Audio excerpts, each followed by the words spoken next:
ताज्या घडामोडींसाठी आरके न्यूजच्या यूट्यूब चॅनेलला सबस्क्राइब करा आणि बेल आयकॉनला क्लिक करायला विसरू नका। आदमापूर ग्रामदैवत श्री हनुमान देवालयात हरिनाम सप्ताह प्रसंगी ज्ञानेश्वरी पारायण सोहळ्यात 100 ज्ञानेश्वरी वाचकांचा सहभाग। श्री क्षेत्र आदमापूर ग्रामदैवत श्री हनुमान देवालयात अखंड हरिनाम महासप्ताह मोठ्या धार्मिक वातावरणात सुरू झाला आहे। या महासप्ताह प्रसंगी विविध धार्मिक कार्यक्रमांचे आयोजन केलेले आहे। यामध्ये प्रवचन, कीर्तन, भजन व पहाटे 4 ते 6 काकड आरती, 7 ते 11 ज्ञानेश्वरी ग्रंथांचे पारायण होते। या हरिनाम सप्ताहामध्ये व्यासपीठ चालक म्हणून ह.भ.प. नानासो शिवाजी पाटील, रामचंद्र पाटील, केरबा पाटील, धैर्यशील भोसले, गायन 7 बाळासाहेब पाटील, नानासो पाटील, तर मृदुंग 7 मिलिंद पाटील, ऋषिकेश चकाटे यांची आहे। चोपदार म्हणून सदाशिव पाटील ग्रंथवाचकांना बाळूमामा देवस्थानाकडून 200 ग्रंथ वाचनासाठी उपलब्ध करून दिले आहेत।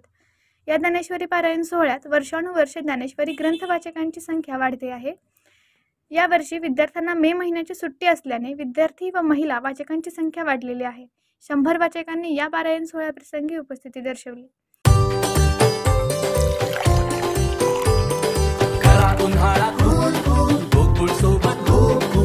गोकुळ सोबत गोकुल। डेरीतनी रांगातनी किटल्यातनी दूध हाय भारीच ग भारीच ग भारीच ग। दूध भारी फॅट भारी SNFB भारी ही किमया फर्टिमिन प्लस ची सारी। गोकुळच्या महालक्ष्मी पशुखाद्य कारखान्यानं आपल्या दूध उत्पादकांसाठी नव्यानं उपलब्ध केलेलं सीवीड युक्त मिनरल मिक्सचर फर्टिमिन प्लस। दुधाला रेट वर्षाला वेद आपल्या डेअरीतून आजच आणा फर्टिमिन प्लस।